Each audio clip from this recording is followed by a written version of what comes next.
right, this is pretty crazy. This video. So everybody's up at MSNBC's up in New Hampshire. At one point, I thought I was going to go there again tonight at 1 a.m., but they're up in New Hampshire. I was there Friday night, very briefly. I had to get back, had the kids. And, I sat in the room where Chris Matthews said that, I don't want to put words in his mouth. I don't really need to because it was so crazy in many respects. But that his concern about Bernie made him say, like, if the Reds had taken over in 1965 or whenever it was, I would be shot in Central Park. And, Bernie claims he's all about Denmark, but what's he really about? Yeah, also outing that he has no idea what Bernie is about and that his fantasies have taken over his assessment of this candidate. I mean, Hayes pushed back and said, he's about Denmark. And he's like, really? How do you know that? Has he told you that? Like, now, wait a second, which is also very weird because, like, if Bernie was not about Denmark, but was secretly about, I don't know what country today would fit that. Like, if he was secretly like North Korea, I guess. Why would he tell Chris Hayes? Like, Hayes says, like, are you really about Denmark? And he goes, I don't want to, but I can't lie. I can't lie to you. But I'm North Korean. Like, I don't understand, like, how that works. Like, but that seemed real to me. Like, I don't think Chris Matthews was like spinning that's not exactly and it was late at night. I mean, I don't know, who knows? But that's indicative of the reality of what we've seen on MSNBC. They have either ignored him or said stuff like he's icky.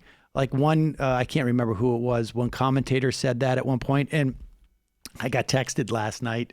Somebody said to me, what does Joy Reid have against Bernie Sanders? Like, I mean, it's like just a rando. No, I'm sorry, Charlie, you're not a rando. But I'm saying, like, somebody who's not into politics that much, just watching.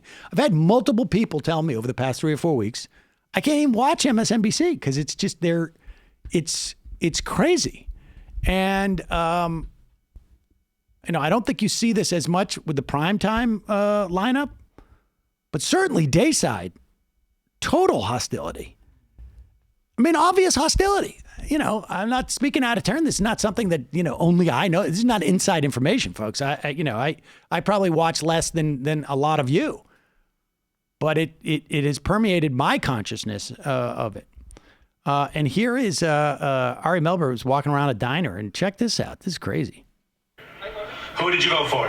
I voted for Bernie, although there are a number of candidates that I really like, and so I felt like when I finished voting, I was still undecided, including Elizabeth, including Michael Bennett, for that matter. Now, that's sort of a paradox to decide and then feel undecided. So you're a complex person. Well, yes, but I want to say the reason I went for Bernie is because of MSNBC. And Go on.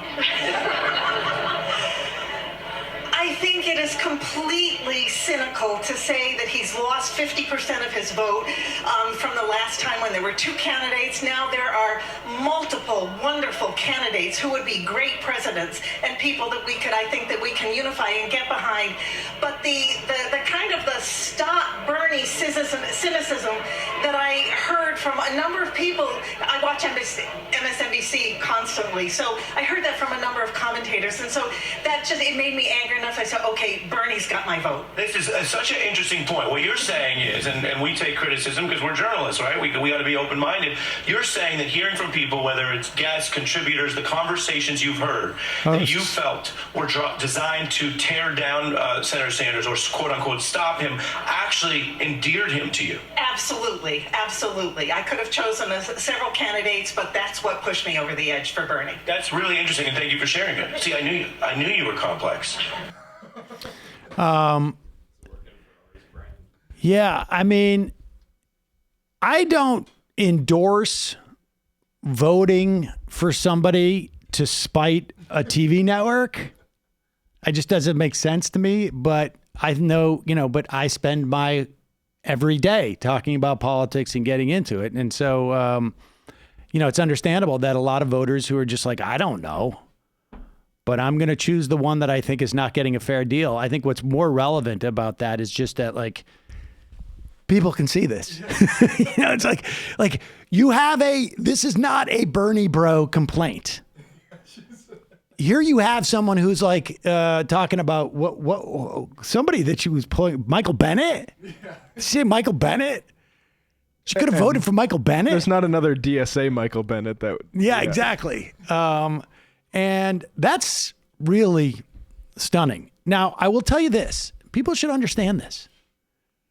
You can go back to prior to 2016 and you can see there's plenty of reporting about what MSNBC was trying to do. And they were trying to pivot to the center right. I mean, they were center left, I think. And that was, it's a decision that you run a TV network. That's what you do. But people should be, and it's perfectly within their rights to do it. People should be aware of what they're watching. That's the important thing. People sometimes make the mistake of assuming like this, I'm getting this perspective when in fact you're not getting that perspective. You're not getting that perspective. Oh, this is pretty funny. Let's play this. This is amazing. Apparently Ted Cruz has a podcast.